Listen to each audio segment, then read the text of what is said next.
Hi friends, ఈరోజు నేను చూపించబోయే రెసిపీ పొట్లకాయ, ఆలు, క్యారెట్, సుజీ రవ్వ, రాగి పిండి, బియ్యం పిండి అన్నీ కలిపి మనము దోశ ఎలా వేయాలనో చేసి చూపిస్తాను. పొట్లకాయను, ఆలును, క్యారెట్ను సన్నగా తురుముకోవాలి. ఇలాగ అన్నీ తురుముకొని పెట్టుకోవాలి. బంగాళాదుంప తురుము, క్యారెట్ తురుము, పొట్లకాయ తుడుము అన్నీ వేసుకోవాలి.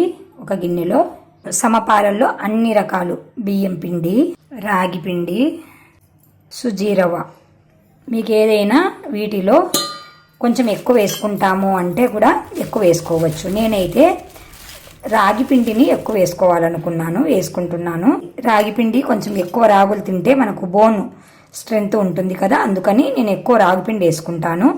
తగినంత సాల్ట్, జీలకర్ర, వాము ఇన్ని బాగా కలిసేట్టు కలుపుకొని సగం పెరుగు, సగం వాటర్తో అయినా కలుపుకోవచ్చు. అంతా వాటర్తో అయినా కలుపుకోవచ్చు, అంతా పెరుగుతో అయినా కలుపుకోవచ్చు, అది మన ఇష్టము. పెరుగు, వాటర్, ఇందులోనే కొన్ని పచ్చిమిర్చి ముక్కలను కూడా నేను తరుక్కొని వేసుకున్నాను. చిన్నపిల్లలకైతే తినలేకపోతే వేయకండి, వాళ్ళకి వేసిన తర్వాత మీరు వేసుకోండి. నా దగ్గర అల్లం లేదు, అల్లం కూడా చిన్న చిన్న ముక్కలుగా కట్ చేసుకొని వేసుకుంటే చాలా టేస్ట్ ఉంటుంది. పిల్లలు విటమిన్స్ ఉన్న ఆహారాలు తినరు కదా, ఇలా మనము దోసపిండిలో వేసి పెడితే మంచి విటమిన్స్ ఉన్న దోశని మనం పిల్లలకి అందించిన వాళ్ళం అవుతాము. తప్పకుండా మీరు ట్రై చేయండి ఫ్రెండ్స్. ఇలా దోసపిండిలాగా కలుపుకున్న తర్వాత స్టవ్ పైన దోశ పెన్నం పెట్టుకొని వేడి చేసుకొని, పెన్నం వేడెక్కింది. మనము ఇలా పెద్దగా దోశలాగైనా వేసుకోవచ్చు, లేదంటే చిన్నపిల్లలకి ఇష్టమయ్యేటట్టు చిన్న చిన్న టిక్కిల్లాగా కూడా వేసుకోవచ్చు వాళ్ళకి. ఎందుకంటే చిన్నపిల్లలు అట్రాక్షన్గా ఉంటే తింటారు కదా, అందుకని చిన్న చిన్న టిక్కిల్లాగా వేసి 2 సైడ్లు ఆయిల్ వేసి కాల్చి వాళ్ళకి ఇవ్వండి ఫ్రెండ్స్. ఇంకా నేను పచ్చిమిర్చి వేసాను కాబట్టి నాకు ఇంకా వీటికి ఏమీ నంజుకోవడానికి అవసరం లేదు. పచ్చిమిర్చి వేసుకోకపోతే పప్పుల పొడి, పెరుగు, చట్నీతో కూడా తినొచ్చు, చాలా బాగుంటుంది. 1 స్పూన్ ఆయిల్ వేయాలి.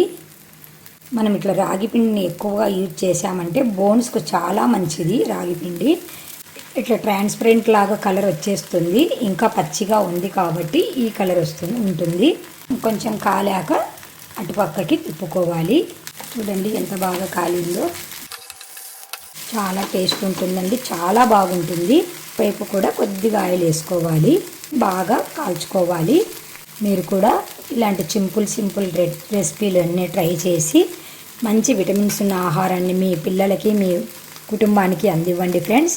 తప్పకుండా మీరు అందిస్తారని, ఇలాంటివి ట్రై చేస్తారని నేను ఆశిస్తున్నాను. ఇలా నొక్కితే బాగా పెన్నంకి ఆనుకొని బాగా కాలుతుంది. ఇంకంతే ఫ్రెండ్స్, తీసేసి సర్వ్ చేసుకోవడమే. ఇది ట్రై చేసి మీకు ఎలా వచ్చిందో మాకు కామెంట్ రూపంలో తెలియజేస్తూ ఉండండి ఫ్రెండ్స్. చిన్న చిన్న టిక్కిల్లాగా కూడా వేసి పెట్టచ్చు, పిల్లలకి చాలా అట్రాక్షన్గా కనిపిస్తాయి. మీకు ఇష్టమైతే వీటిపైన చిన్న చిన్న పీసెస్ కట్ చేసుకొని ఆనియన్స్ కూడా వేసుకోవచ్చు. ఇలా టిక్కిల్లా వేస్తే పిల్లలకి చిన్న చిన్నగా ఉంటాయి కాబట్టి వాళ్ళకి ఇష్టపడతారు పిల్లలు. ఎలా వేసినా కూడా టేస్ట్ ఏం మారదు. ఓకేనా ఫ్రెండ్స్, బై ఫ్రెండ్స్.